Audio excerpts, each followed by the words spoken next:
It was kind of like a life-changing experience. I was actually doing community service when I received the call. Elena Dory, the representative from Texas, she calls me and she's like, congratulations, you've been accepted to Johnson & Wales. And I was just like, oh my God, that is so cool, awesome, I'll think about it. And then she tells me, well, you also were awarded 3 scholarships. I was like, what? I was excited. I was like amazed. I didn't know I could get that much money. Like I thought, 2,000 maybe, but it was 34. So I was really excited. I was happy, and I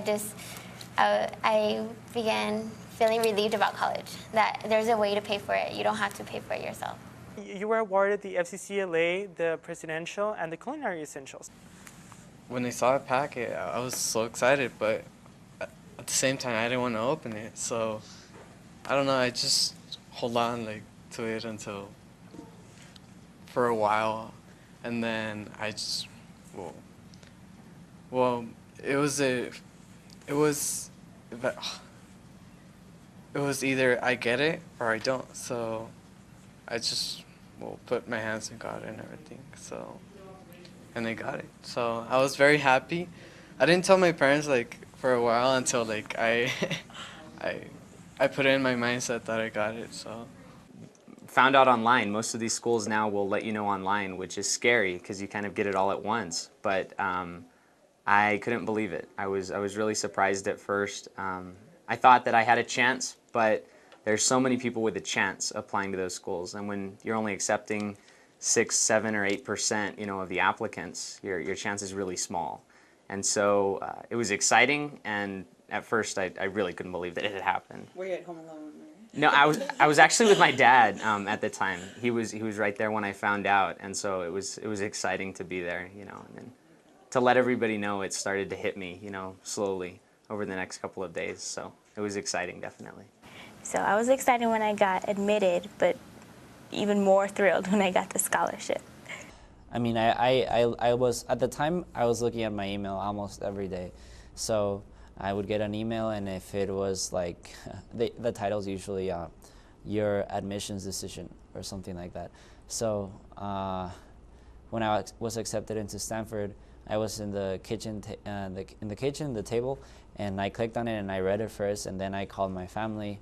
And then I read it out loud to them, and then my sister and my mom screamed a lot. And it seems like they had been accepted and not me. I had gotten all my letters already from the other schools, and Brown was the only one that was left. And so I thought it was, I don't know, maybe there was an error with my application. Well, I found where it says you've been accepted, and it was in a packet, it was online, and I was pretty happy. My brothers were there next to me, and did they freak out and high five you? Well, they hugged me and they were happy for me because they knew that it was the school that I wanted to go to. I got a few emails that day that were pretty exciting. So I actually didn't see the Yale one until later. I was at school, and Harvard actually emails you your decision. So I was just at school, and it popped up on my phone, and I was like, I didn't know if I should open it or not because there were people around, but like I said, I didn't expect to get into Harvard, so I knew if I didn't, I would be okay. It wasn't going to be heartbreaking, so I opened it, and I just I couldn't even believe I got accepted. Getting accepted to Harvard is ridiculous. There's no way to explain how you feel. And I wasn't I just couldn't I didn't even know what to do. So I had an out last period, but my little sister was in class. So I ran over there and I was like, oh, I'm sorry, can I please, talk to Ileana for 1 second? And her teacher was like, yeah, fine. And I told her, and I found out that my mom had actually already told her because she accidentally saw it on my email. But you know what? I was just really excited. I never had that. That was actually my first letter that I received, so it was really exciting. It was a nice feeling to know that I actually got accepted into a school I wanted to go to. And they told me oh, you've been matched. Congratulations, you've been matched with Rice and everything. And here's what you're gonna get, your scholarship. And it was it includes everything. It even has travel allowance and everything that you can think of. It's included there. Well, the letter came in the mail, and I checked the mail as usual. Opened it up, figured it'd just be some general information, and it turned out to be a scholarship. And I was like, oh my gosh, I felt good because all my hard work had paid off. I don't know if they really understood how good this scholarship was, but like after that, like they started noticing that it's a big thing. It's something like so great, I guess. It's funny because I don't know, I feel like it didn't hit me. Like I wanted to see the paper, I wanted to see it. I'm just like, no, I need to see it. But my parents were like super excited. They were like, oh my God. And I was just like, just bring it. I was very happy. I told my teacher just went psycho. She's like, are you serious? And I was like, yes, Miss Pettis, I'm serious. I got 24,000. And yeah, I mean, it was KCOS, and I was just like there having a fit there. I was just like happy, bouncing around, and So you especially, felt everybody. yeah, I mean, especially because I'm president, I'm class president. For me it's an honor. And I'm an example for all the first years for hotel management. If I can do it, so can they. And I come from a low income school, so for that to show people that yes we can. It's a great honor, to serve as an example for my society, for my community, in other words. Since I was a little boy, I think I can even remember thinking that it would be so cool to go to a place like Harvard, and I think just the academic atmosphere at Harvard is unmatched, in the rest of the world even, and so definitely Harvard. Like I remember I walked in and I was like, wow, this looks better than the postcard.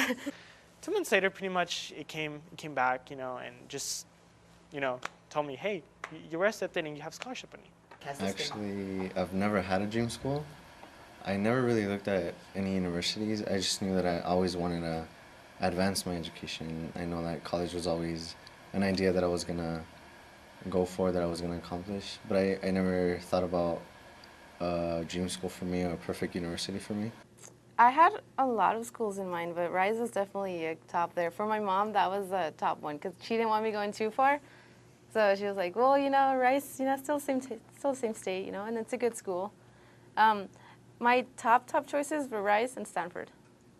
But Rice is like a lot closer, and I was still happy. And I went to visit in February, and I fell in love with it. Like, how people say, like, when you visit, and it's true. Like, I went there, and I was like, yes, this is what I want to be. And I guess what I saw was that it's definitely not like home, where I can be here in the city and have my family a few minutes away, being with my brothers and my parents here, having food cooked all the time, not having to share a restroom and showers with a whole floor of college students. It was definitely like a type of rude awakening for, I guess, for a student who's been sheltered because I haven't traveled often. I'm not used to going so far away, and so it's a whole different experience. But I learned a lot from it. About the end of elementary school, I knew I wanted to go to one of the service academies. And once I got to middle school, it's when I decided that I wanted to go to the Air Force Academy. Why? I just thought it sounded like a really good program to go through. I'd get my education from one of the top universities in the nation, and then be able to go into the services as an officer. So that interested me, and that's what I wanted to do. Actually, my dream school at first was Stanford, and I actually applied early in November, and I was accepted in December. And at first I thought that's where I was going to go, and I did apply to other Ivy League schools and backup schools, which is what they always tell us in school. But when it came down to April and I went to visit colleges, and I visited 3 colleges, which were Stanford, Columbia, and Princeton. And after looking at all that they had to offer and all the opportunities that they could provide me, I ended up choosing Princeton as the school I would go to. The swimming part, the size of the school was a big part. Their biology program, if they had a good acceptance rate into medical school. I guess like the support from the alumni, and it really came down to a lot of different things. is their program good for what you want to study, and how much does it cost per year, and what's the average SAT score? And that's what we did a lot of, I remember my junior year, and in the Princeton Review class and even outside of that class, there was a lot of research on those aspects. And then you start thinking about like a plan of where you want to apply. And I think the good rule that I've heard before, I didn't follow it 100%, but I've always told people it's a really good rule. You apply to like 5 or 7 schools, something like that, and 2 should be above maybe what your numbers look like, 2 maybe below so that they're safe, and then 3 somewhere in the middle. And actually Texas State wasn't in my options, but I went up with a group of friends to go visit it just for fun, and I fell in love with the campus. Like, I walked on and I got that feeling, this is my home, so I really liked it. And then we went again with this school, so I've been up there about 4 times. They were telling us about the whole engineering part of it, that's really green and made of recycled materials and all that. And then on the top, it has it's more for graduate students, but I still went up there. And it has like a little terrace and has, I don't know how to explain it, but it was just, like I felt like I was in Houston because it has plants everywhere and has like, it was really, well, when I went there, it was really windy and it was really nice. And you look around and it's, because Rice is kind of, like it's really close to downtown, but it doesn't, you don't feel like you're in a city. Like you're in Rice and it just feels like you're in Rice. Like it doesn't feel like you're downtown. Like you don't even hear like the sirens or the city, the city noise. I don't know. I just felt like I was just there. I don't know. And it's really green. I like that a lot too. Like I didn't want to visit the school thinking that I was going to fall in love with it or that it was going to be the perfect school for me. I went in with the notion that I was going to visit a good school that had a good reputation and to see whether I could grow as an individual in many aspects there.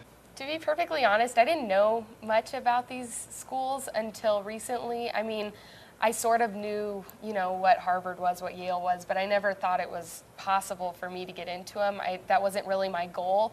It just kind of worked out that way, and by the time my senior year rolled around, I figured I had a shot at it and I should apply. And I mean, honestly, I didn't think I was going to get into one of them, much less a few of them. So when I did, it was a huge surprise, and it was amazing. So it's not something that I was specifically working toward, but it is something that has been amazing once it's already happened. Where I'm going hasn't really been a thing. I did want to go out of town, but now I'm comfortable with staying here because I realize that gives me a lot more options. Like my parents have agreed to letting me do study abroad and stuff like that, because it'll cost less for me to stay here. And then also I do want to go on for at least a master's, so it doesn't make sense to be paying all this money for my undergraduates right now when I can go somewhere amazing for my graduate's degree.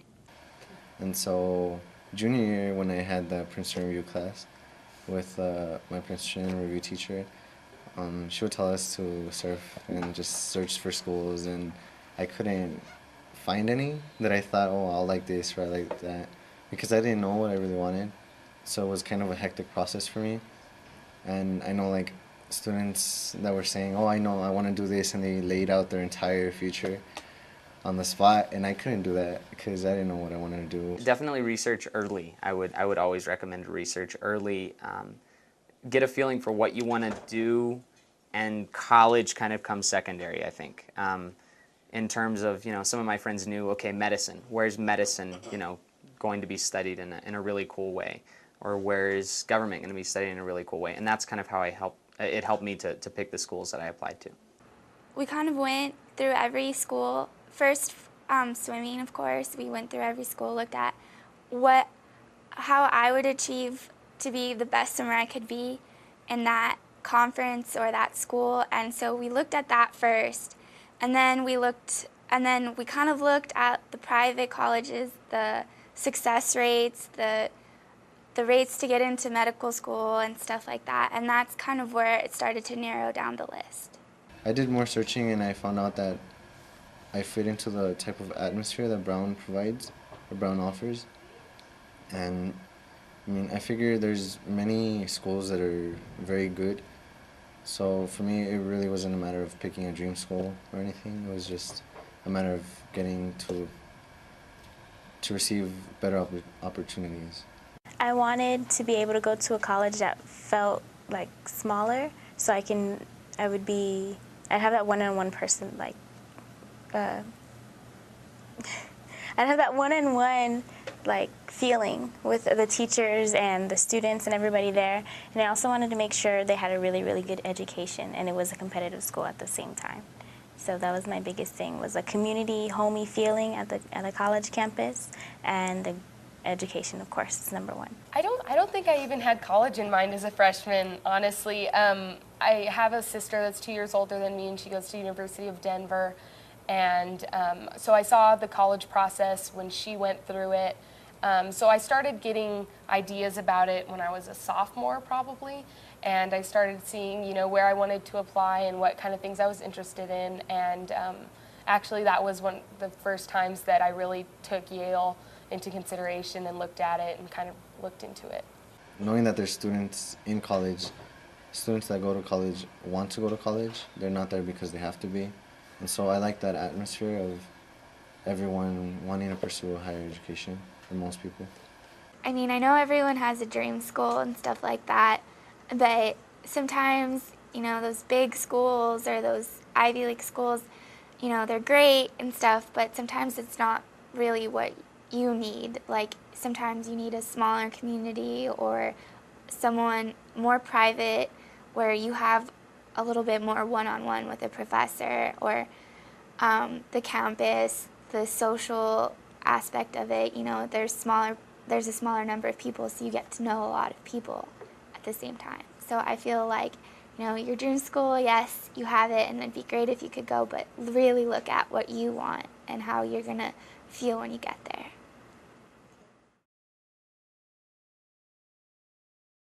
It's very stressful, but exciting at the same time, because you have to meet all the application deadlines, the scholarship deadlines, and sometimes I forget, so he would remind me, and I needed help filling out FAFSA forms and all that stuff, so it's definitely a family thing. They read my college essays, and so that was a chore. That was very hard. No, but that was good. We got others involved, but like my sister and my two sisters that critiqued her essay, and others that we felt that they would help out. So we extended it not just to our family, the immediate family, but also out to others so that they could help us. And we did ask a lot of questions, and others that have gone through this, but basically we all got involved some way or another.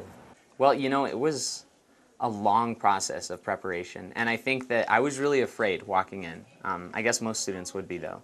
What do you do? Do you take SAT prep classes? Do you buy books on AP tests? Do you work hard in classes? Do you spend all of your time at extracurriculars? So it was really hard for me to figure out what to do exactly. But I think that going into my junior year, I really started coming up with a plan in my head. I wanted to get the SAT out of my way before senior year. I wanted to be totally done with it. I wanted to take some tough classes, but I wanted to really do a lot for the school and extracurriculars. And so those were all a part of the plan. And I know that probably the scariest part for me was trying to start coming up with what I would talk about in an essay. How am I going to let this school know who I am in just a couple of pages?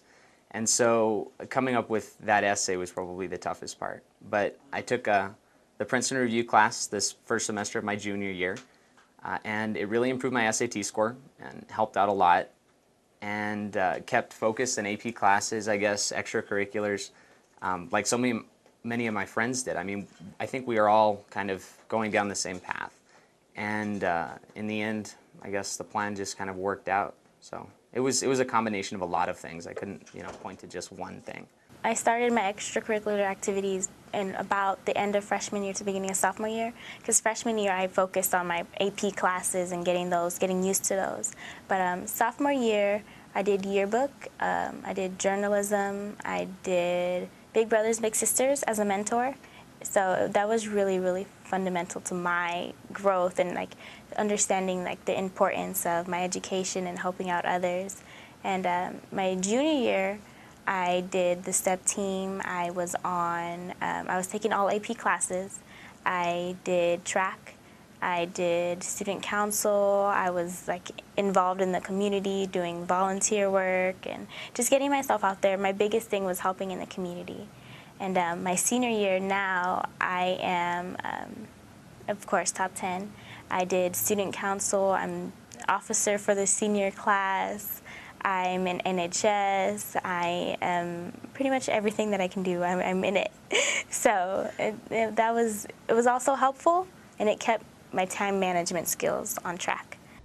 Now that I look back and I see all the other, I guess you could say, competition for these schools, I saw that there were a lot of extraordinary students who do things such as create their own organizations, or like do whimsical things like make an organization to fight mosquitoes in Tanzania or something really extravagant.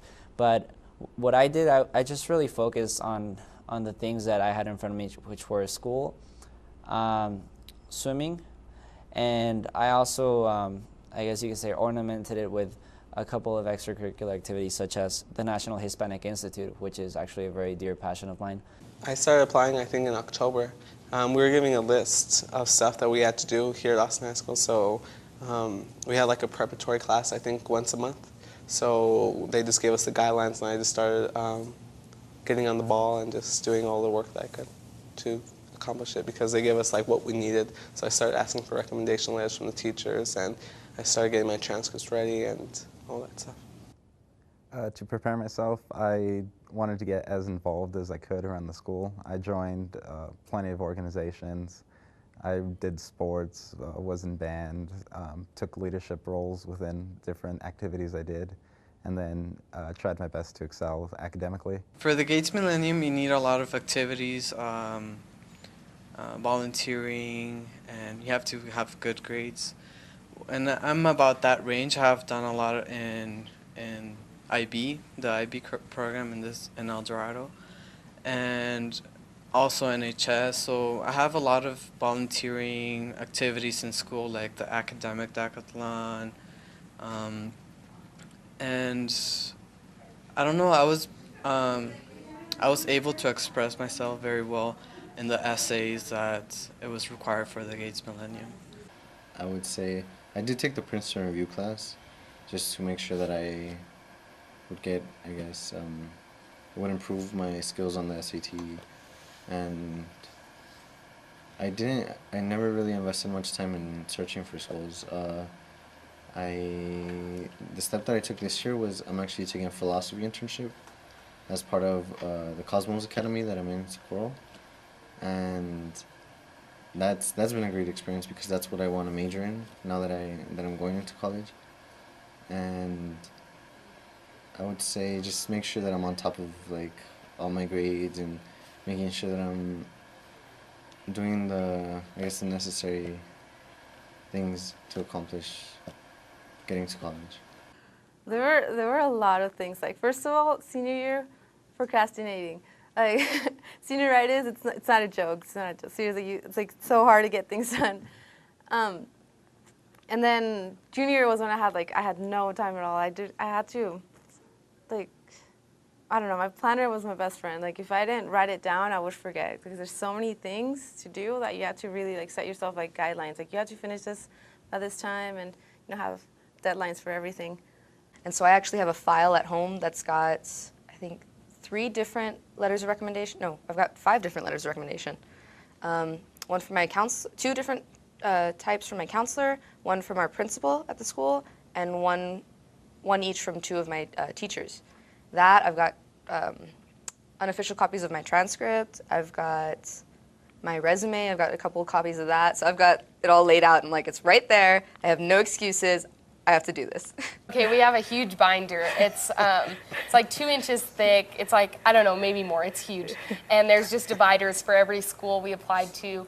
And, well, my mom put that together, but that was like a way to just keep it all in one place. And we would just print out, the supplements, the applications, just the things we needed to fill out. That way we wouldn't forget anything. And I still have the binder, and it has all my acceptance letters and everything, so that I still have it, and it's kind of nice to look back at and just see like how much work went into it, and it's finally like it's finished and it worked out perfectly. So, but kind of like a scrapbook now. it kind of is, but it's really easy to use the Common App. And so once I started using, there were a few colleges that I applied to outside of the Common App, but most of them were with it. So it wasn't that hard to keep that organized because it's just on that one website and they tell you whether you're finished or not. I'd say even before I started like applying to colleges, I was preparing myself from the beginning of middle school, like taking harder classes, challenging myself in the classroom rather than taking that easy way. I know that's the reason I got all my scholarships and I got accepted to so many different places with so many different opportunities. So it was prior to actually applying to college because everything kind of played together towards the end. Applying was probably one of the last few steps. Make sure you do all your work. Make sure you challenge yourself. Don't just limit yourself to so many possibilities because when you do that, you can't get that many opportunities. We had the first meeting that we went to that was organized that Princeton Review provided was our freshman year, in which we were given pretty much a track of how she would go from freshman to senior year and what we should be making sure that we're signed up for, or what she signed up for to take, So that was the biggest challenge, was just keeping the schedule, keeping it on track. We started applying to the EPC, to the EPISD, McDonald's, every single thing I could do, any $50 scholarship, hey, go and put my name on it. And Mr. Vasquez, I remember I used to go every day to go and check my essays. I was like, here, please check my essays for my scholarships. And I mean, we're talking about a teacher. I kind of see Dr. House on him, but as an English teacher, he was just very, very straightforward. You know what? This is nothing. You're not getting to the point. You're not telling me nothing. I need to hear something. And I mean, I spent like hours working on this essay, and I remember the red pen. Circle this is wrong, this, and it was hard. I mean, we're talking about teacher. I mean, his class was hard. I mean, I remember. I mean, the AP class, the regular English class had to do an essay, and this essay for us was just like a 10-minute kind of thing. He gave us essays like to the max. He criticized us, but it's because this teacher, Mr. Vasquez, he never really, he told us straight up. Teachers in college, they're not going to care about your personal life. They're not going to care about your problems. They're only going to care about your work getting in. My 6th and 7th grade were the hardest because I've barely got in. It was my 2nd year in the U.S. When I was in 7th grade, I started to pick up like English like that, like writing it, understanding it. I was doing my own projects. I tried to do my essays by myself, with the dictionary. The dictionary became my best friend after that. I got a pretty good grade. I was the first in my ESOL class. When I graduated from Parkland Middle, I was the highest in my ESOL class with the highest score in English and writing. The biggest challenge was juggling my time, making sure I had enough time for homework and making sure I dedicated myself to the senior class and making sure I dedicated myself to my school and my student body for student council and just being there for my sister because she started gifted and talented classes this year, and just kind of balancing everything out was the hardest part. But I know that's going to be important in college, so it was something that I wanted to get used to now, and then when I transition into college and things are a little bit tougher in classes, then I'd be able to handle that. There were times where I could have, been out with my friends a little bit more, but I was stuck here doing something with student council or NHS or mock trial. Getting everything summed up in all my classes. I mean, I was taking AP classes and dual credit classes at the same time, so it was really hard to do all the work and maintain everything that I was doing at the same time, and all the homework and tests and studying. So it kind of was hard at the same time, but I enjoyed it. Probably time management, because I was so distracted. There's so many things I wanted to do. I wanted to go to the basketball games, I wanted to go to the football games, I wanted to go with my friends and go shopping. But you have to make sacrifices if you want to be the best. So you have to put priorities. You have to put your schoolwork before you can go and play. And that was a challenge for me because I wanted to enjoy high school life like everybody else. I wanted to be able to go out, but I realized like I'm not gonna get by doing that, so I had to give up some things. I think that's what she sacrificed, more time with family, because a lot of times we were saying, you're never home, you don't spend time with us, but it's because she was getting everything else in order. Projects that she had to complete versus church and other assignments that she had at school. So Stress. There was a lot of stress going through high school. There being involved, I didn't have much time to do pretty much anything but focus on school and my activities.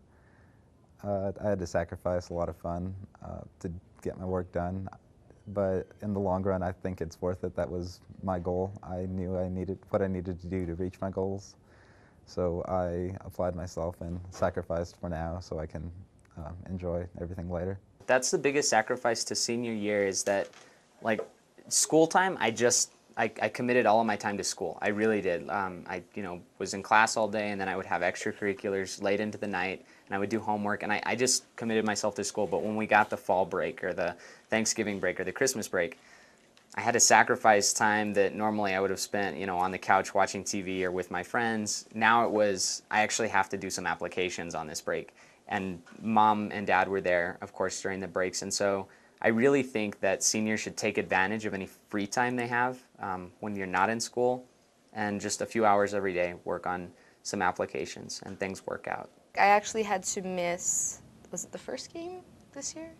The first game of my senior season, like district, to do my academic competition. And my coach was really upset about that. But I told him, you know what? I have, 14 soccer games a season, and I have one academic competition a year. I was like, you know what, Coach, I made a commitment to you, but I also made a commitment to my team, so I got to be there for them. This would be like me missing our entire season, and it's just not reasonable. Sophomore year, at the end of sophomore year, I quit the tennis team, which was a big sacrifice for me because freshman and sophomore year, I would always be practicing every weekday, even on the weekends. And I love the sport, so I mean, it was a great ambition that I wanted to keep, but I couldn't because I wanted to participate in other things, because high school sports, they tend to dominate a high school student's life. And I wanted to be able to branch out, I guess, my time. And so even though I made the sacrifice of tennis, I did end up joining choir, piano. I did a lot more community service that I hadn't really done. And so it was a sacrifice, but when I look back at it, I can always play tennis, and the time that I used, or the time that I spent in high school so far has been great, and so I don't really regret any of the sacrifices because they've contributed to what I've achieved so far. Yeah, it was hard. I mean, I had to wake up at 5:30 in the morning, I had to be there at the bridge at 6:30. I had to make line, there were sacrifices, obviously, because I couldn't afford to be after school late, because when I started doing that, started to getting bad. I mean, it wasn't bad before, but it started getting bad. So I couldn't afford being late, getting dark, me crossing the bridge, that was dangerous. So my sophomore year, I couldn't, just like be there after school, go to homecoming or whatever, because I really couldn't, because I had to cross the bridge. I would have to say balancing the swimming, the academics, and being able to have fun with your friends is very hard. And I know every year I had like one breakdown where I just couldn't handle it anymore. But it was hard, but the people around here, they really help you sort it out and make you relax a little bit and realize you're just in high school, it's gonna be okay.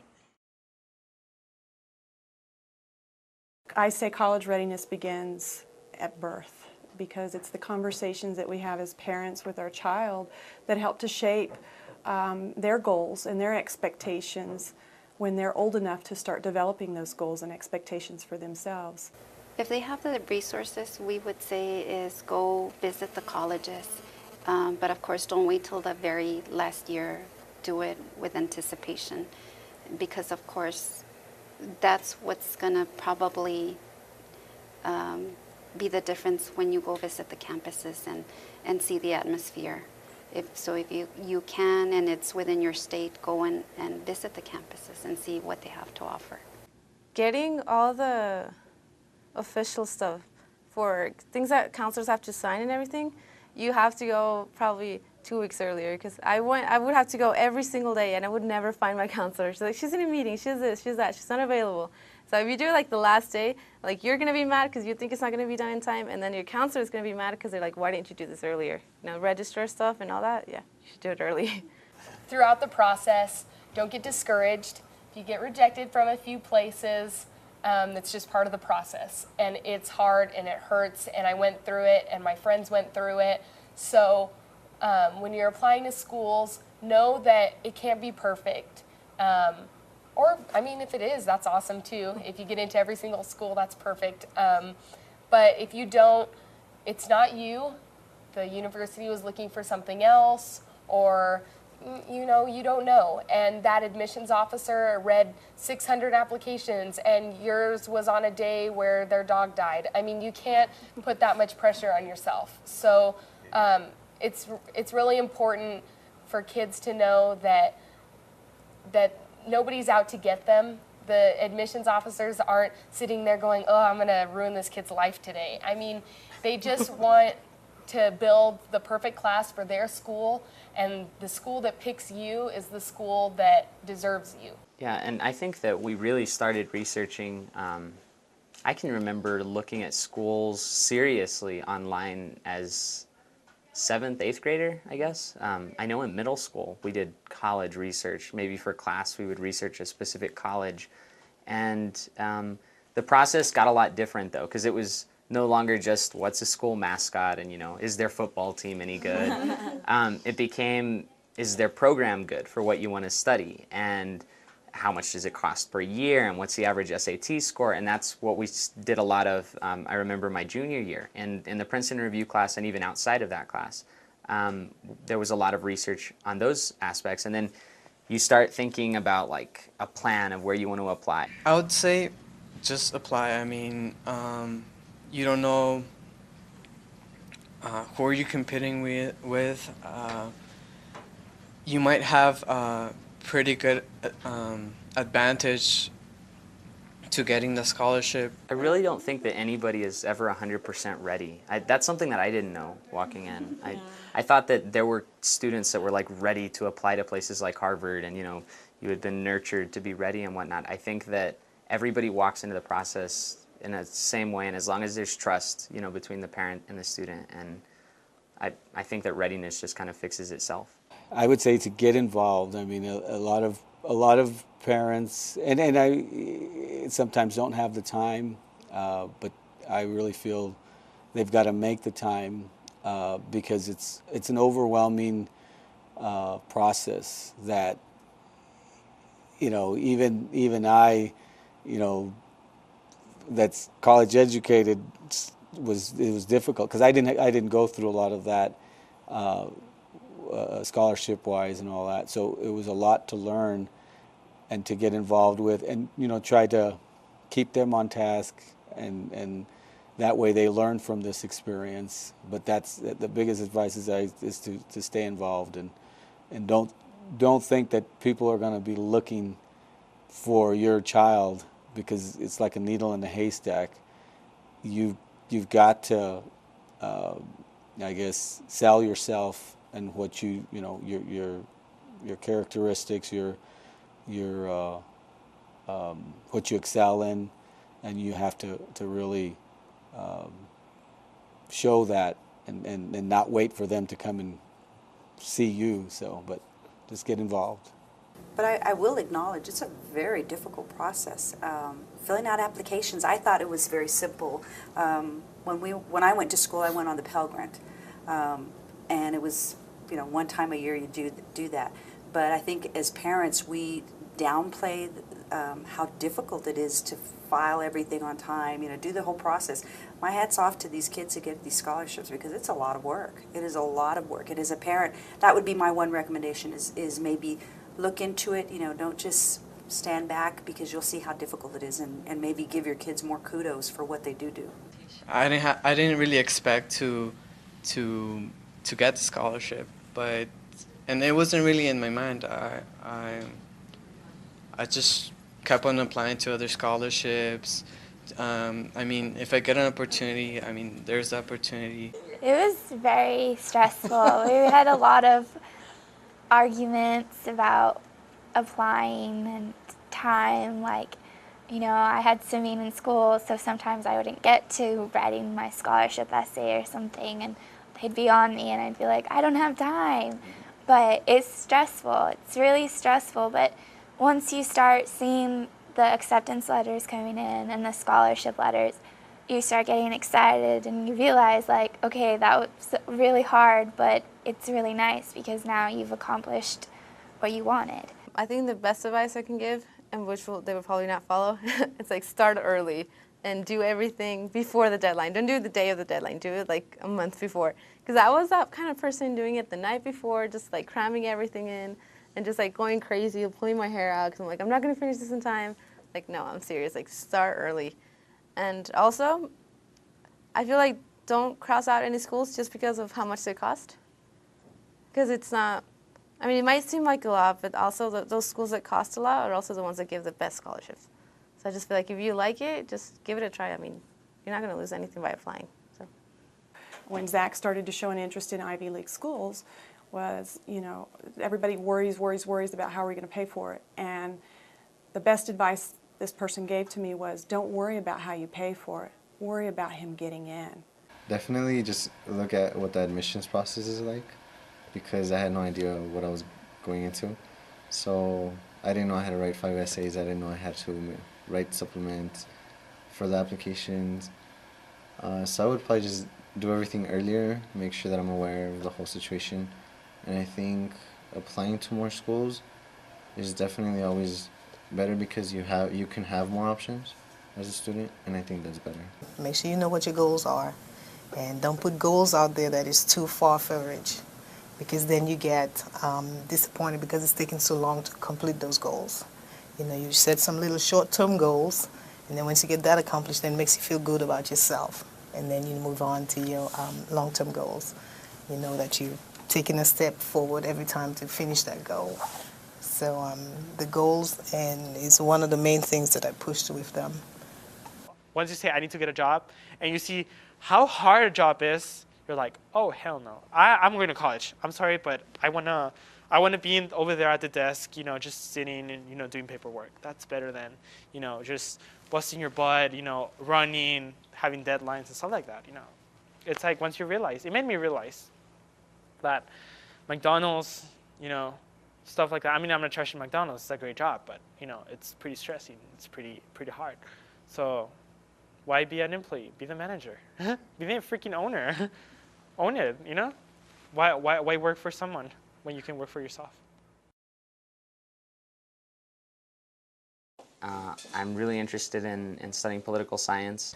Gonna do mass communications, and then from there, join a federal agency. Well, first, I had my major that I wanted to go into, which is political science and psychology. Hopefully a pilot. That's what I'm aiming for. Whatever I find to be my passion, whatever I choose as a career, which I hope I decide soon, hopefully I can relate it to helping out the Latino community in some way or another.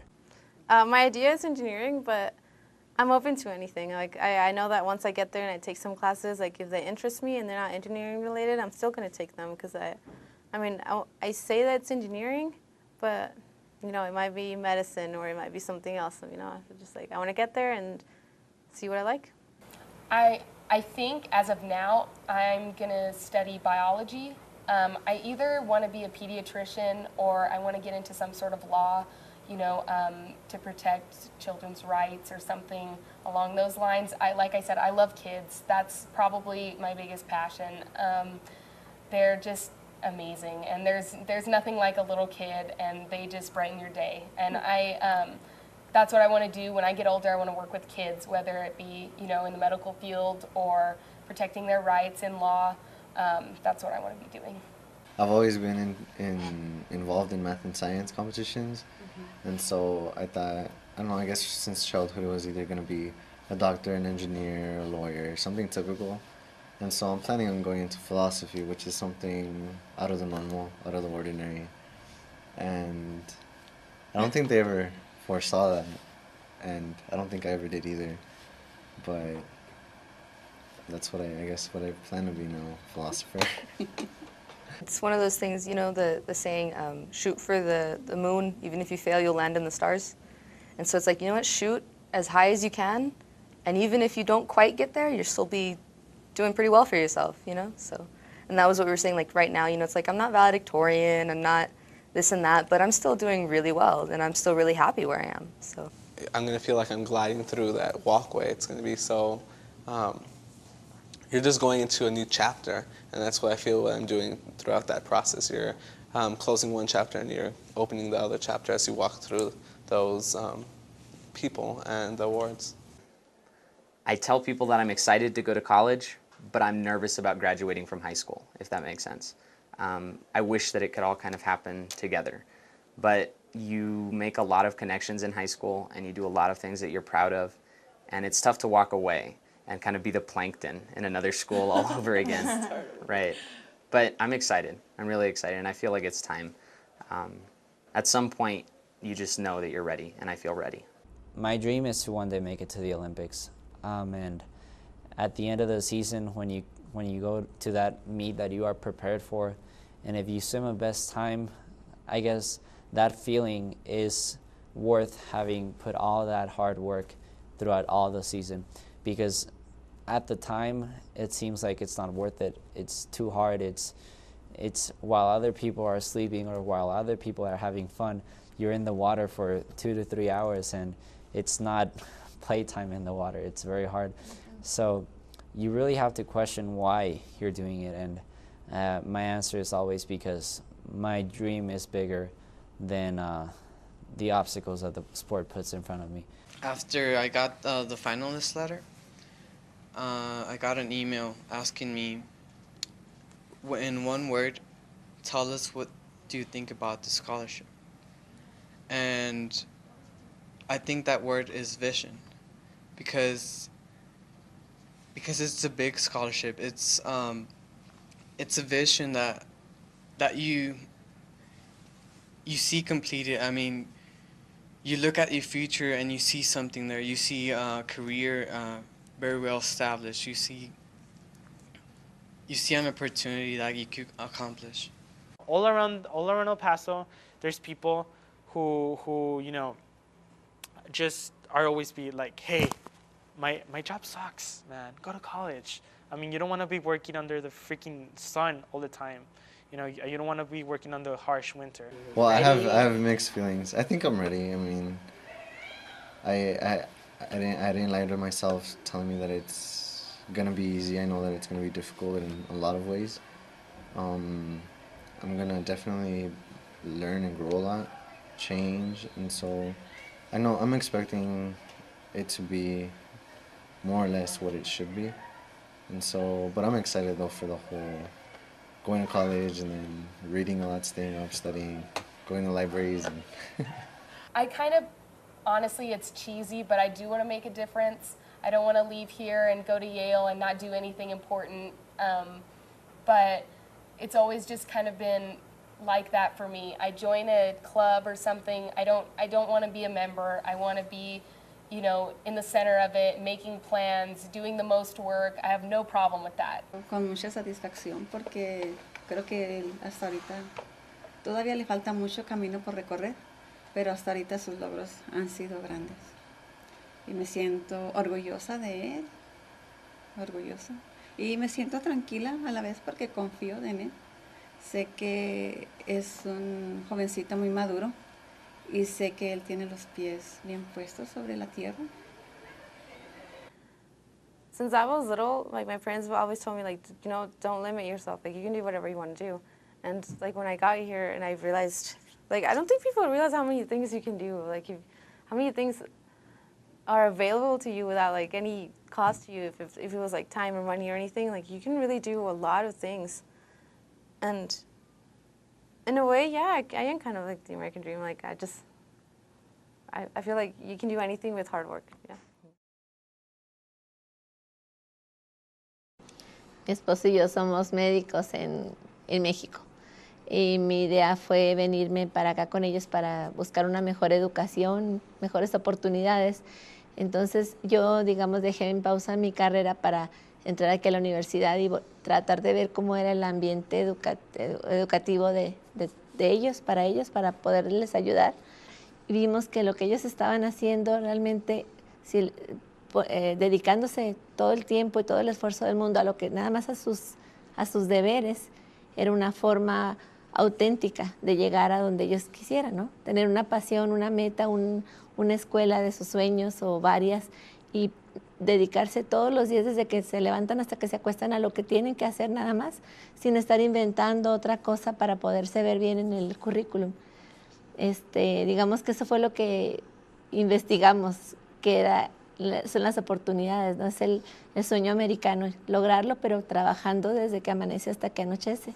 Hispanic culture always wants to be together, and that's the way that you're raised. But again, when it comes to her education, anything, the sky's the limit. So of course, we're going to let her go wherever she chooses and wherever she feels more comfortable.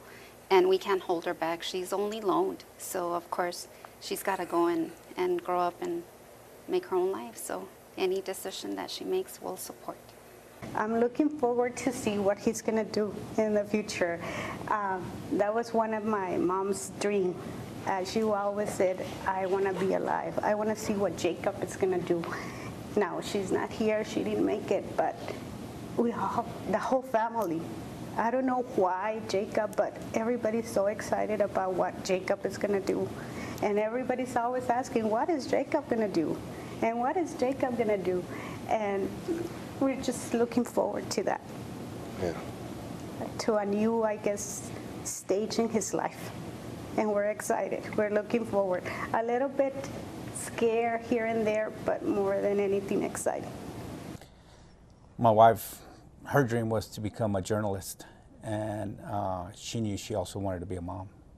And when we first got married, we talked about our goals and what we wanted to have as a married couple, and she knew she wanted children. And so she gave up her dream of going to school, because we got married and a year later we had our oldest, and she stayed home thereafter. And in order for her to be able to stay home, I knew it was up to me to make ends meet. This way she gets to stay home, and I think that's what built the foundation. And so it's been a struggle through our entire life, and it's always been paycheck to paycheck. But once we see these kids go off to college and go to an academy like the Air Force Academy and become something, then without a doubt it'd be worth it. Well, I think it was always that they're going to college. That was never even an issue. I think that we were both raised that way too. It was, you're going to college. Yeah, we were fortunate to come from families that education was a priority. And so it wasn't if, but where you're going to go to college. So they didn't have a choice. I mean, I wanted to go. They didn't force me, I promise. But I've always wanted to go to college. It's just, that's how it's been forever. Mi esposo y yo estuvimos en la universidad, pero no terminamos. Igualmente, le digo yo, esa es una cosa que te quedas como que algo me faltó. Y el terminar una carrera, pues yo creo que ya es tu meta. Es tu meta que tienes y es una superación personal. And you know, I live in Segundo Barrio. You know, that's the low-income barrio. That's the 79901 zip code, one of the poorest ones. And there's a lot of students there. And really, lots of students there are like, hey, my parents are working on the fields. You know, they're getting tomatoes, they're getting onions or whatever out of the earth. Their hands are hard. The sun is hot. The winter sucks. You know, what other parent will be like, oh yeah, I want you to work on the sun all day? No, they want better for their children. My dad brought us from Mexico when I was 14, and he always told me, I don't expect you to be a millionaire or anything, but I do expect you to take one step.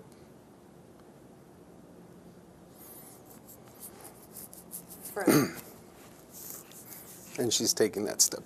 So we all kind of go up.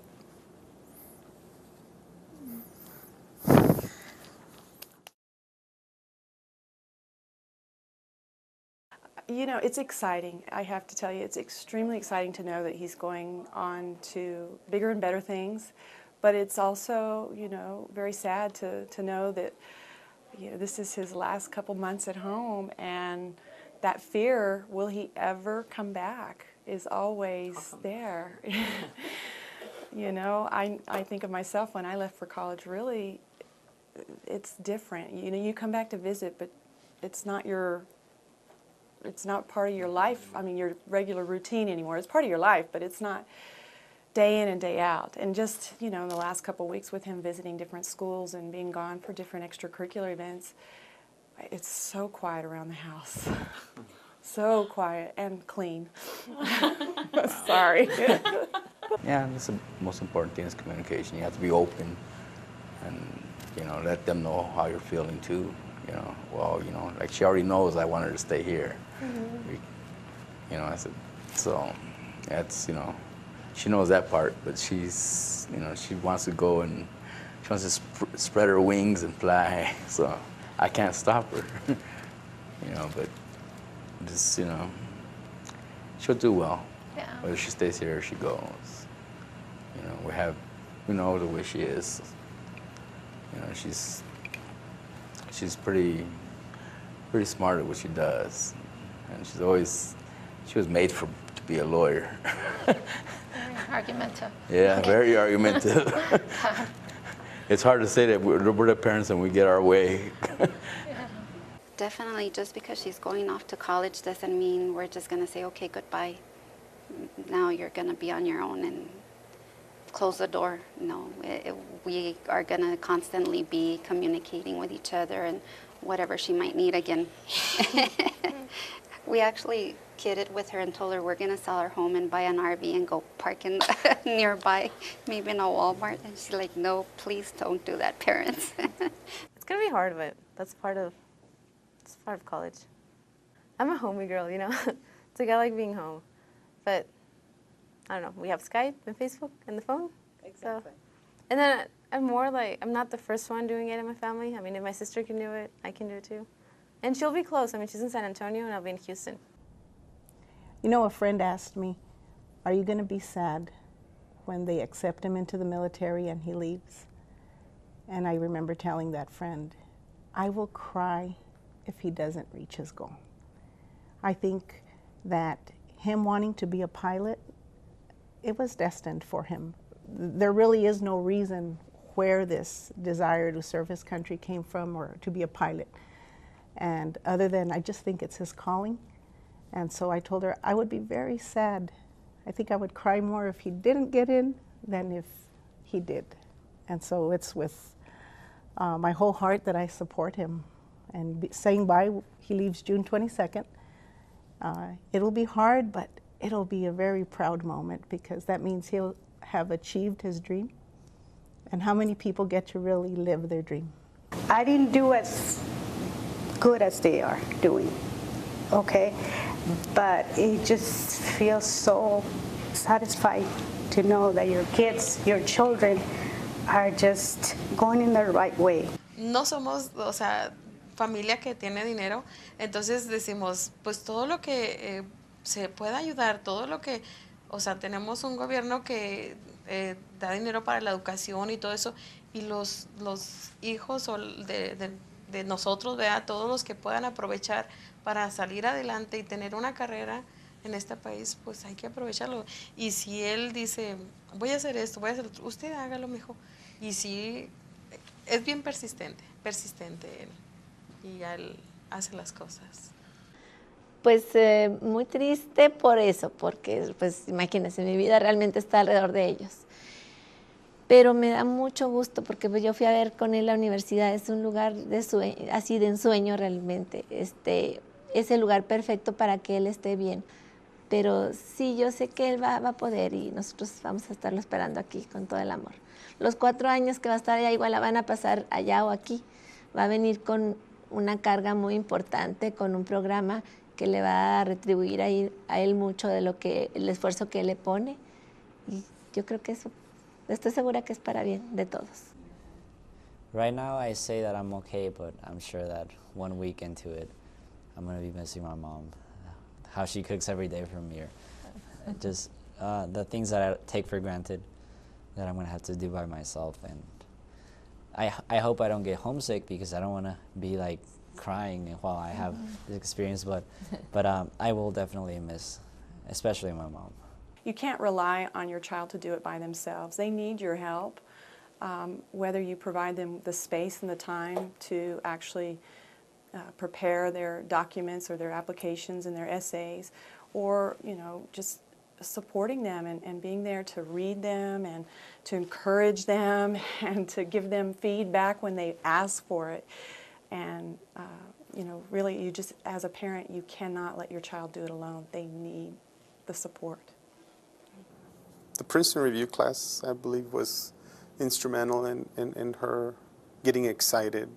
I think the testing and how well she did in the testing, I mean, obviously she deserves most of the credit, but the guidance that that class provided, I really recommend it for all parents. And also to get involved and push them a little earlier to start applying maybe for the scholarships, especially because there's a lot of money, and Elisa's finding that out. And for her master's or wherever she decides to go afterwards, I think she knows that she can tap into a lot of money. I'm not quite ready for her to leave home, but I know it's a part of her life. She has to move on, and she's growing up.